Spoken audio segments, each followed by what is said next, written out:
Hello વિદ્યાર્થી મિત્રો, આજે આપણે જોવાનું છે ધોરણ 10નું ચેપ્ટર પહેલું વાસ્તવિક સંખ્યાઓ સ્વાધ્યાય પહેલાનો 5મો દાખલો. એમાં તમને શું કહેવા માંગે જો કે કોઈ પ્રાકૃતિક સંખ્યા n માટે 6n નો અંતિમ અંક શૂન્ય થાય કે નહીં તે સકલ.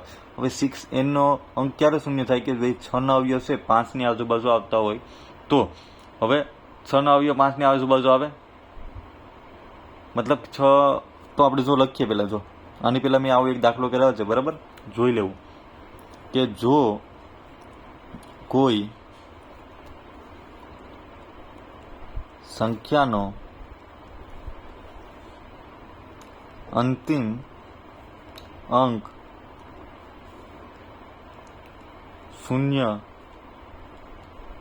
હોય તો તે સંખ્યા શું હોય 5 વડે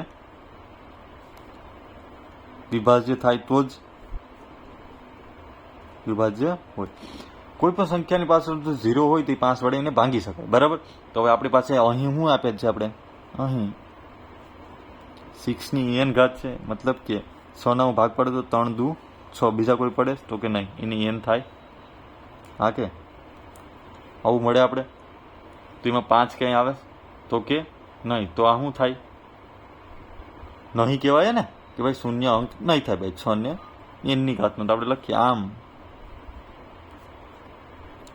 6n એ 2 અને 3 વડે વિભાજ્ય છે, 5 વડે વિભાજ્ય નથી. તેથી કોઈક પ્રાકૃતિક સંખ્યા n માટે 6n નો અંતિમ અંક શૂન્ય ન થાય. રેડી?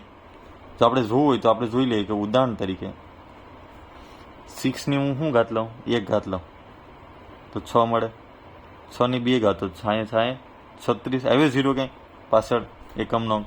6 ની 3 લો તો 36 ગુણ્યા 6 એટલે 216. રેડી? અને 6 ની 4 લઈ લો તો 216 ગુણ્યા 4 એટલે 1296. અને 5 લઈ લો, 6 ની 5 એટલે કે 776.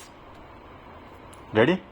તો આવે ક્યાંય 0 આવે એન્ડમાં તો કે નહીં, તો આ હું શૂન્ય ક્યાંય અંક અંતિમ અંક શૂન્ય ક્યાંય થાય જ નહીં બરાબર. જો વિડીયો પસંદ આવ્યો હોય તો લાઇક એન્ડ સબસ્ક્રાઈબ કરતા ભૂલતા નહીં. Thank you.